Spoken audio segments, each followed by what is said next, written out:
meron kang pinanghahawakan. At sa atin, ang Bible ay always open. Sa ating bansa, purihin ang Panginoon. May mga na-distributan na ng mga Bible na mga places. Nawa, ang aking kahilingan ay buksan ito. At hindi lang buksan, kundi basahin, saliksikin, at ipamuhay. Hindi doon sa mga fake news, di ba? Tayo mag-rely. Hindi doon sa mga solution na ika nga ay punong-puno minsan ng panloloko. Sapagkat yun ay gawa-gawa lamang po ng tao. But we have a perfect book. The answer to all the questions we have, and that is the Word of the Lord. Nais ko po sa umagang ito na tayo po ay dumako sa mensahe ng Panginoon sa aklat po ng Proverbs. Continuation ito ng message ni Brother James nung nakaraang Wednesday. Proverbs chapter 3. Simulan na natin sa verse 1 hanggang sa makarating tayo sa verse 6. Pero magko-concentrate po tayo sa verse number 6. Proverbs chapter 3 verses 1 to 6. Kung nandyan po kayo, ay pakibuksan sa mga Biblia po natin at atin po itong sabay-sabay na basahin. Nandyan na po kayo? Amen. Verse 1, ready, begin. My son, forget not my law, but let thine heart keep my commandments. For length of days and long life and peace shall they add to thee. Let not mercy and truth forsake thee. Bind them about thy neck, write them upon the table of thine heart. So shalt thou find favor and good understanding in the sight of God and man. Trust in the Lord with all thine heart, and lean not unto thine own understanding. In all thy ways acknowledge Him, and He shall direct thy paths. Ama naming Diyos na nasa langit, salamat po sa biyaya mo na kami ay hamunin, Panginoon, ang iyong salita. Lord, ngayong araw na ito, kami man ay magkakahiwalay, but we worship you in spirit and in truth, Panginoon. And no one can separate us sa iyong pagmamahal po sa amin. Salamat po sa iyong kaligtasang binigay. Hindi lang po sa aming pisikal na katauhan, lalong higit sa aming spiritual na buhay. Na meron po kaming katiyakan na dumating man ang kamatayan, kami, Panginoon, ay ligtas, sapagkat binigyan mo po kami ng buhay na walang hanggan. And we pray, Father, na habang nandito po kami sa mundong ito, na pansamantala,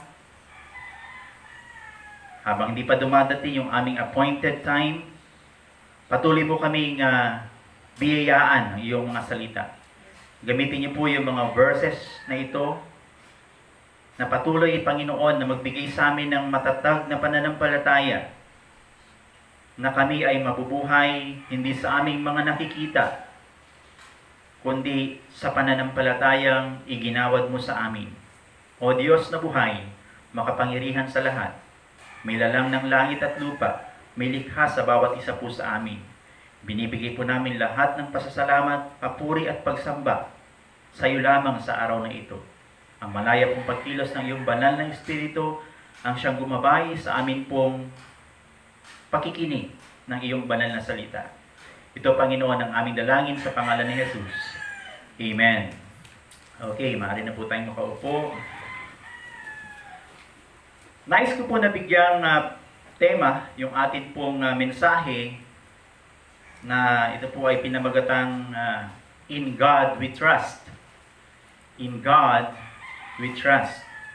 Ito po ay makikita sa isang dollar bill. Diba?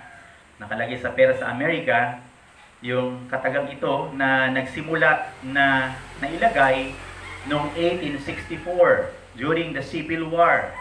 Inilagay itong In God We Trust sa dollar bill. Ngunit minsan ay naiiba po yung tinatawag nating God na pinagtitiwalaan. instead of the living God, nagre-rely tayo dun sa mga bagay na ginawa ng Diyos. Di ba? Alam nyo, ito yung ginagawa ng Panginoon ngayon. Inaalis niya lahat yung mga bagay na dun tayo nagre-rely. O sabi nga nung mensahe ng prayer meeting, ano yung unang part dun sa trust in the Lord? Ano yung ating puntos doon? The object of our trust, di ba? Trust in the Lord. Then yung sumunod ay with all thine heart, the degree. We need to trust Him with all our heart. Then yung last ay manner of trust. So bilang mananampalataya, yun yung punto. Inalis lahat ng Panginoon ngayon. Meron iba, marami silang bahay pero hindi na nila mapuntahan. Bakit lockdown na eh? Di ba? Yung mga sasakyan magagara, kahit na mura ang gasolina, useless na, kasi hindi ka na makagala. Na yung dati doon ka nagre-rely, di ba? Na mas parang ibig mo pa yun isa sa Diyos. Yung iba na marami silang naka-stock na pera, hindi nila makuha sapagkat maraming bagay ang nangyayari ngayon na ang Diyos may tinuturo sa sangkatauhan. Na dapat makilala natin kung sino ang Diyos. Na pinapakilala niya kung sino siya. At kahit isa, walang kakayanan upang iligtas ang sarili kahit anong antas ng yaman, kahit anong antas ng karunungan, sapagkat walang ibang magliligtas sa tao kundi ang lumalang sa Kanya. So tayo po sa talatang ito ay pinaalalahanan ng Panginoon. Sa verse 1 sabi niya, "My son, mga anak, forget not my law." Meron pong mensahe ang Panginoon. At ang mensahe niya ngayon ay ang tingnan natin ay ang sinasabi niya, ang kanyang salita. So kapag hindi tayo nagkaroon ng ganitong klase ng pag-aaral sa panahong ito, madidismaya tayo. Marami yung discouraged na.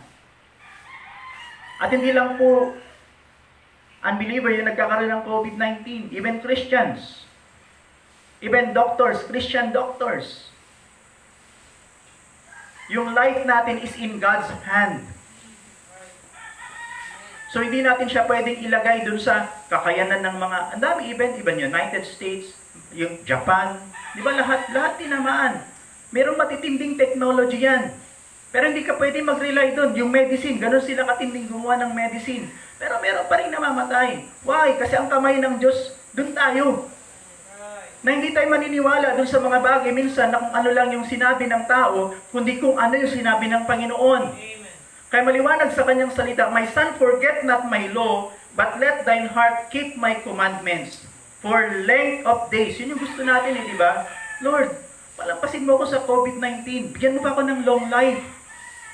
At maraming nananalangin yan ngayon. Nagpasalamat ka ba ngayong araw na to na humihinga ka pa?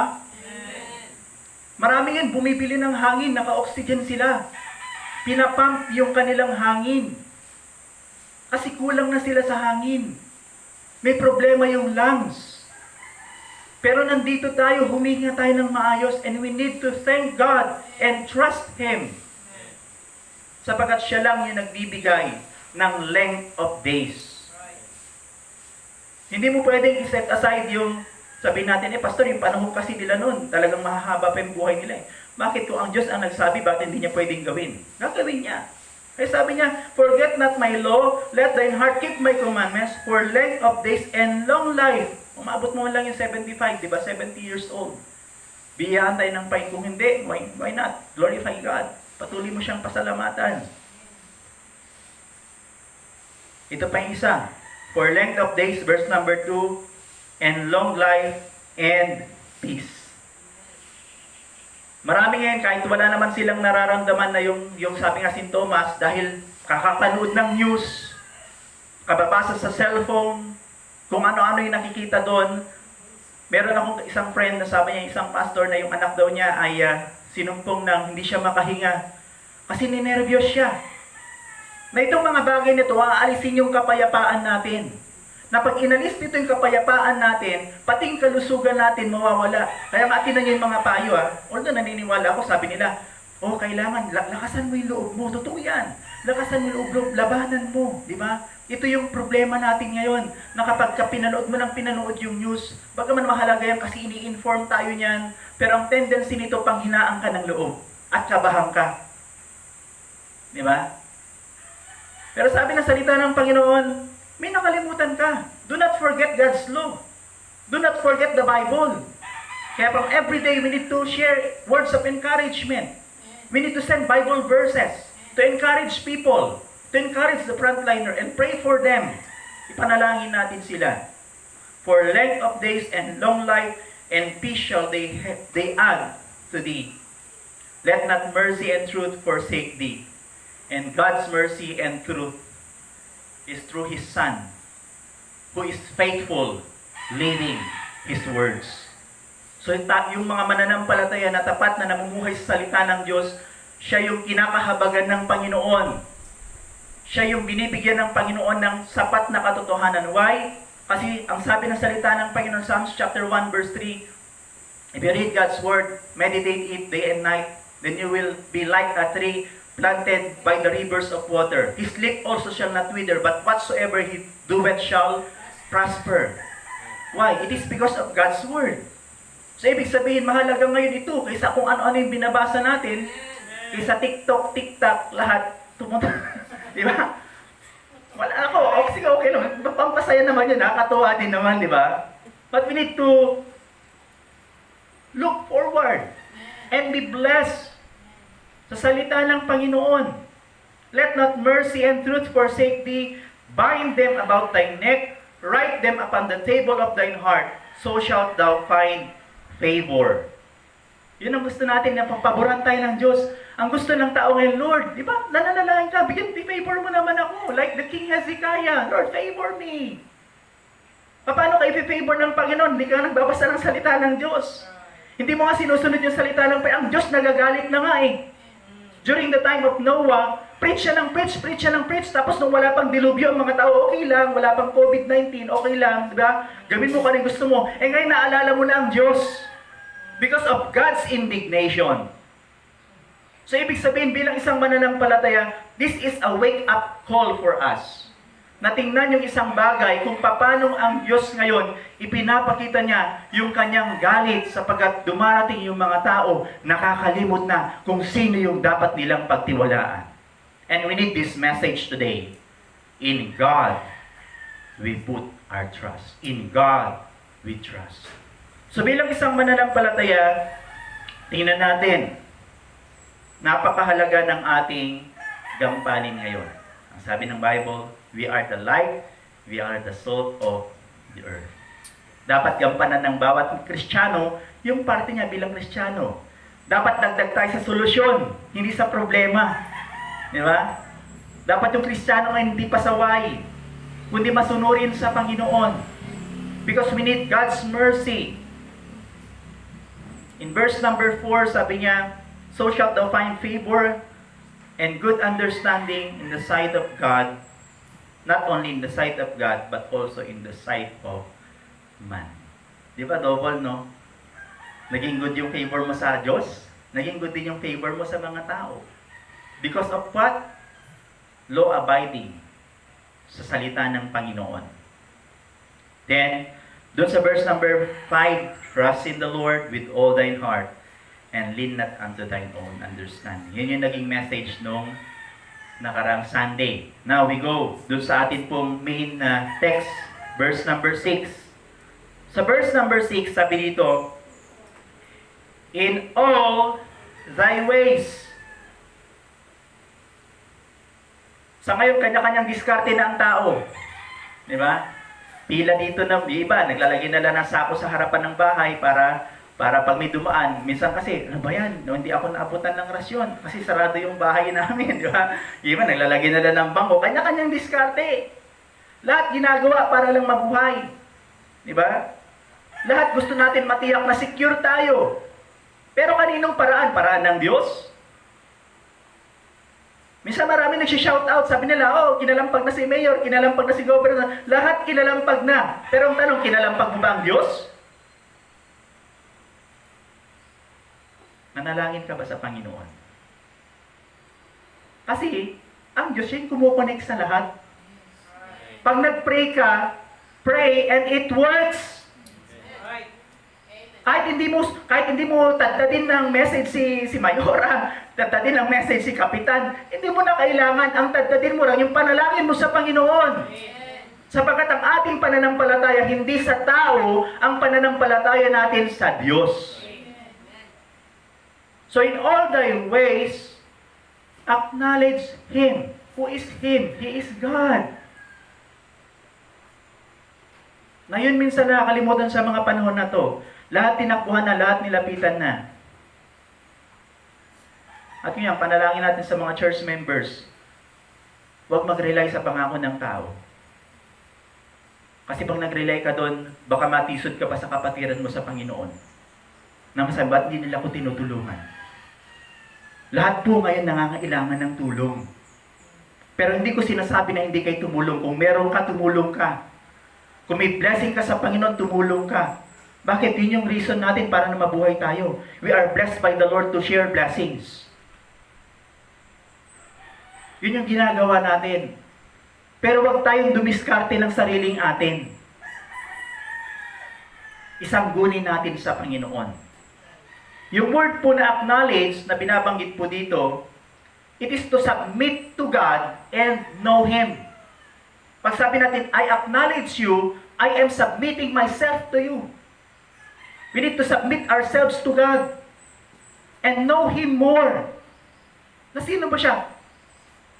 Isa siyang ama na responsable. Isa siyang mabuting ama. Wala nang hihigit pa sa kanya na lahat ng tulong ipinagkakatiwala niya sa kanyang anak. Kaya sabi niya doon sa Matthew chapter 6, di ba? Seek ye first the kingdom of God and His righteousness. Pinaalalahanan niya yung mga anak niya na huwag kayong tumulad sa mga Gentiles na ito yung kanilang thinking. Ang sabi niya doon sa Matthew chapter 6, sabi niya, rely to your Father. Our Father which is in heaven is good, a good Father. So bilang isang Kristiyano ngayon, ang tinitingnan ng Panginoon sa mundong ito, saan nilalagay ng tao ang kanyang pagtitiwala? Saan nga ba? Ako nagpe-pray din ako na makabuo ng medicine para sa COVID-19. Yes, of course, nananalangin tayo. Kaya nga lahat tinitinan mo na para maging aware ka din dun sa health natin. Pero wag ka lang mag-rely dun, mag-rely ka sa Panginoon. Mag-submit tayo sa Panginoon. Sabi ng salita ng Panginoon, in all thy ways acknowledge Him, and He shall direct thy paths. Bibigyan niya tayo ng magandang direksyon. Alam niyo, hindi tayo maguguluhan nitong mga panahong ito kung in-acknowledge natin ang Panginoon. Hindi ka maguguluhan. Aalisin ng Diyos yung takot mo. Papalitan niya ito ng calmness. Nung panahon na naguguluhan yung mga disipulo, sabi ng Panginoon, O ye of little faith.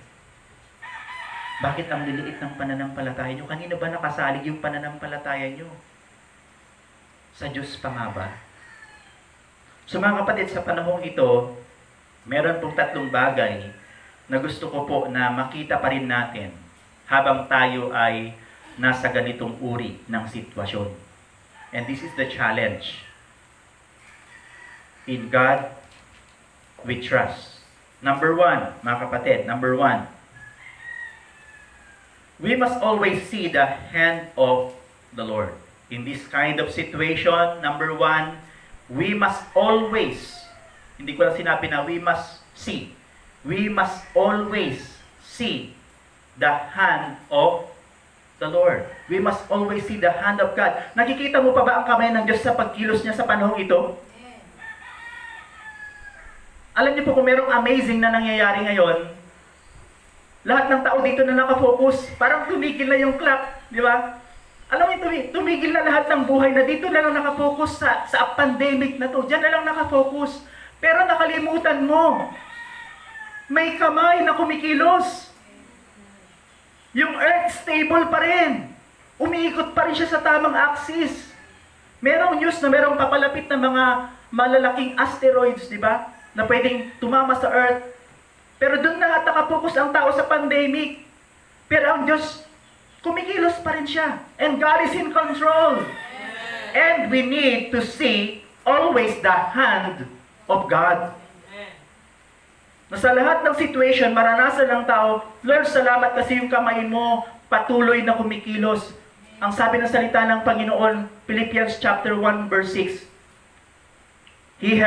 He who began a good work in you will perform it, and I trust in these words, will perform it until the day of the Lord Jesus Christ. The Lord God will always perform what is good in our lives. So bilang isang mananampalataya, we need to put our trust in God alone. We must always see the hand of the Lord. Tinan niyo mga kapatid 1 Chronicles chapter 29 verses 10 to 16. Tingnan natin to. 1 Chronicles chapter 29. Napakaganda po na sinasabi ng paalala ng Panginoon dito. Habang ang panahon natin ay nakaranas tayo ng ganitong bagay, we need to remember God is at work. Hindi siya natutulog, hindi siya kailanman nang lulupaypay, hindi siya nagtitremble sa sitwasyon na meron tayo. Ano po? 1 Chronicles chapter 29 verses 10 to 16. Nandiyan na po kayo? Amen. Ito ay isang account ni David, a thanksgiving prayer. Wherefore David blessed the Lord before all the congregation. And David said, Blessed be thou, Lord God of Israel, our Father, forever and ever. Thine, O Lord, is the greatness, and the power, and the glory, and the victory, and the majesty, for all that is in the earth, and in the earth is thine. Thine is the kingdom, O Lord, and thou art exalted as head above all. Verse 12. Both riches and honor come of thee, and thou reignest over all, and in thine hand is power and might. Hindi niyo po yung word na yon. In thine hand is power and might, and in thine hand is to make great and to give strength unto all. Now therefore, our God, we thank thee and praise thy glorious name. But who am I, and what is my people, that we should be able to offer so willingly after this sort? For all things come of thee, and of thine own have we given thee. For we are strangers before thee, and sojourners, as we are all our fathers. Our days on the earth are as a shadow, and there is none abiding. Verse 16, O Lord our God, all this is store that we have prepared to build thee an house for thine holy name, cometh of thine hand, and is all thine own. Cometh all of thine hand. So mga kapatid, we must always see the hand of the Lord. Ang sitwasyon na to, anuman yung ating nakakamit, yung na-experience, yung na ibibigay sa'yo sa time na to, ang tanong, saan ka nakafocus? Doon sa problema o doon sa solusyon? Dapat ang mananampalataya nakatingin sa kamay ng Diyos. Nakatingin sa ginagawa ng Panginoon. At sinasabi ng mananampalataya, God is good all the time. So bilang Kristiyano, mga kapatid, yun yung bagay na kailangan nating makita, ma-realize sa mga panahon na ito, na ang Diyos totoo siya sa kanyang pangako. And may isang talata pa ako na nire-recall, na ang Diyos ay hindi siya pabaya sa kanyang mga anak. Sa book of Psalms 37, tingnan natin to kung tama yung aking memory. Psalms 37, para makita natin yung ginagawa ng Panginoon. Na ang Diyos sa mga panahong ito, hindi siya nagkukulang sa bawat isa. Doon sa verses 23, hanggang doon sa verse number 26. Nandiyan na kayo? Psalms 37, 23 to 26. Verse 23. The steps of a good man, of a Christian, are ordered by the Lord, and he delighteth in his way. Though he fall, he shall not be utterly cast down. Kaya nga sabi, meron akong na-chat sa Facebook page na lockdown, but not knock out. O, knock down. Ano? Though he fall, he shall not be utterly cast down, for the Lord upholdeth him. Ulit na naman. Ano yon? With his hand. Verse 25. I have been young, and now am old, yet have I not seen the righteous forsaken. God will not forsake us. He will never leave us. He will never forsake us. Nor his seed begging bread. Na hindi naman nakita niya na nanlilimos, na nanghihingi. Sabi niya, pinapakain ko yung aking mga anak. Verse number 27, 26. He is ever merciful and lendeth, and his seed is blessed. Amen. Sa purihin ng Panginoon, mga kapatid, sa time na to, huwag kang mag-focus dun sa nangyayari. Ang tingnan natin kung ano yung ginagawa ng Diyos sa panahong ito. So number 1, in God we trust, we must always see the hand of God. The hand of the Lord. Pangalawa, number 2, we need to acknowledge Him. Number 2 is, we must always see the honor and glory of God. Sa situation na to, we must always see the honor and glory of God. Ano mga kapatid? Ito yung isang bagay na mahalaga na maintindihan natin sa panahong ito. Di ba sabi natin, paano tayo kinreate ng Diyos? Kinreate niya tayo na wonderful, marvelous yung creation. At sabi ng Panginoon, dun sa book of Colossians, God created everything for His pleasure, for His glory.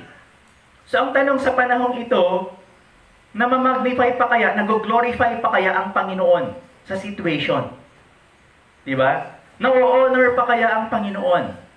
Alam niyo, kailangan natin makita sa panahong ito, if we acknowledge God, kung ina-acknowledge natin siya sa buhay natin, dapat nakikita natin lagi yung honor and glory ng Panginoon. Bigyan ko kayo ng isang halimbawa. John chapter 9, verses 1 to 4. John chapter 9. Tingnan niyo to Napakaganda ng situation na nandito. At alam ko na maliliwanagan tayo sapagkat itong panahon na to ay hindi nalalayo sa kung ano yung nangyari dito sa salita ng Panginoon. John chapter 9, verses 1 to 4. Napakasarap po na mag-aral ng salita ng Panginoon. Sa mga nasa bahay po, keep on opening po yung mga Bibles po ninyo and read with us. Basahin po natin yan. John chapter 9. Nandiyan na kayo? Verses 1 to 4. Tingnan nyo to And as Jesus passed by, He saw a man which was blind from his birth. And His disciples asked Him, saying, Master, who did sin? Tingnan nyo yung point Who did sin? This man or his parents? That he was born blind? Sino may kasalanan? Yung magulang ba niya? Siya ba?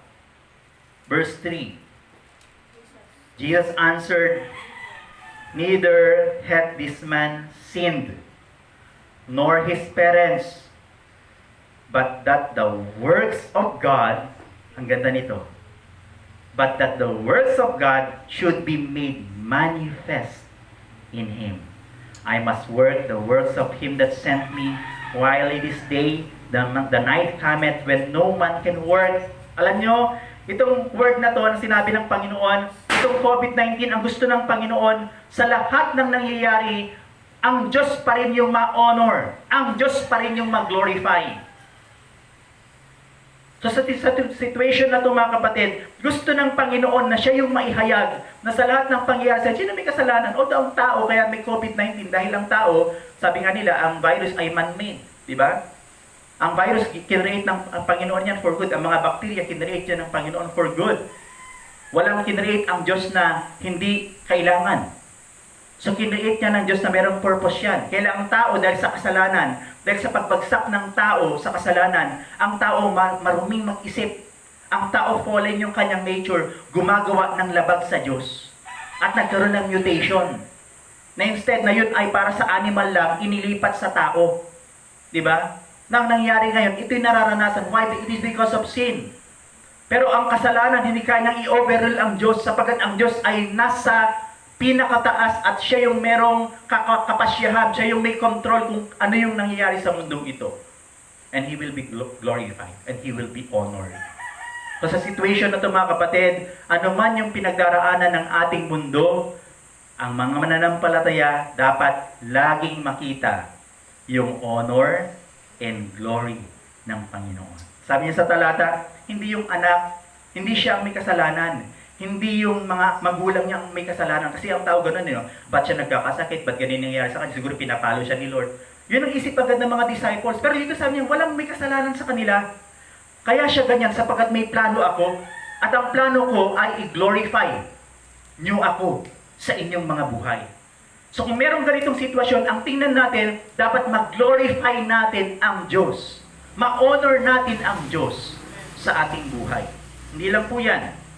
Meron pa sa chapter 11, verses 2 to 4.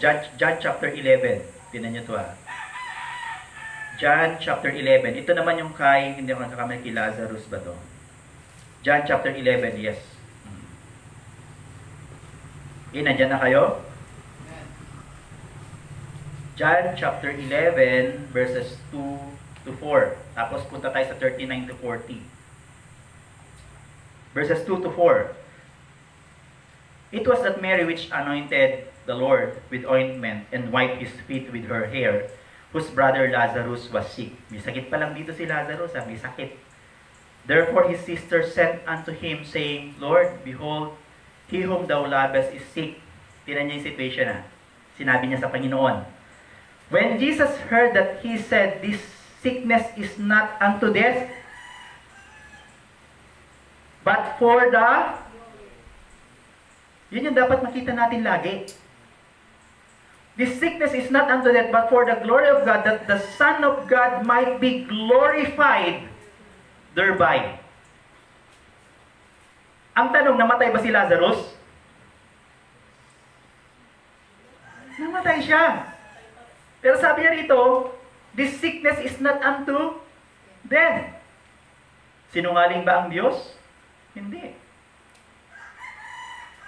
At kung papansinin natin, nung narinig ng Panginoon, verse 6, punta tayo sa verse 6 Isunod naman natin verse 5 para hindi tayo malito. Now Jesus loved, mahal niya sila loved Martha and her sister, si Mary, and Lazarus. Mahal na mahal yan ng Panginoon, kaya maumiyak siya, kaya nga may Jesus wept Di ba? Kasi mahal na mahal na yan. Verse number 6, when he had heard, therefore, that he was sick, about 2 days. Anong maisip niya rito? Di ba pag may sakit, pastor, ipapray mo yung may sakit. Ano gagawin ng pastor? Pupunta agad. Kasi kailangan, kasi may sakit. Sabi nitong si Mary, Lord, may sakit si Lazarus, yung kapatid namin. Sabi niya, hindi yan karamdaman para ikamatay niya. Di ba? Pero namatay. At dito, 2 days pa yung lumipas bago ang Panginoon nagpunta. Di ba? Kung papansinan natin, merong delay. May isang buwan na ba tayo sa COVID-19? Wala pa. At sabi nila, ang bilang na ngayon is 1,075. At merong lumalabas na parang ratio na lolobo pa yan. Kasi ibababa na nila yung maraming supply sa bawat bayan-bayan at makikita kung ilan talaga yung merong COVID-19. So hindi natin alam kung kailan, pero ang tanong is, Lord, kailan? Kailan mo aalisin to, Panginoon? Pero nilagay dito na salita ng Diyos, this sickness is not unto death, but for the glory of God, that the Son of God might be glorified thereby. So kailangan bilang Kristiyano, ang kamay ng Panginoon nakikita natin upang ipahayag na ang buhay natin ay patuloy na nasa pagtitiwala na inihahayag natin ang kapurihan at ang kaluwalhatian ng ating Panginoon. So baybayin po natin yung nangyari. 39, verses 39 to 40 ng John. John chapter 11, 39. Ito na. Jesus said, Patay na dito patay na si nasa libingan na sila. Simulan natin verse 8 para nakita natin situation. Jesus therefore again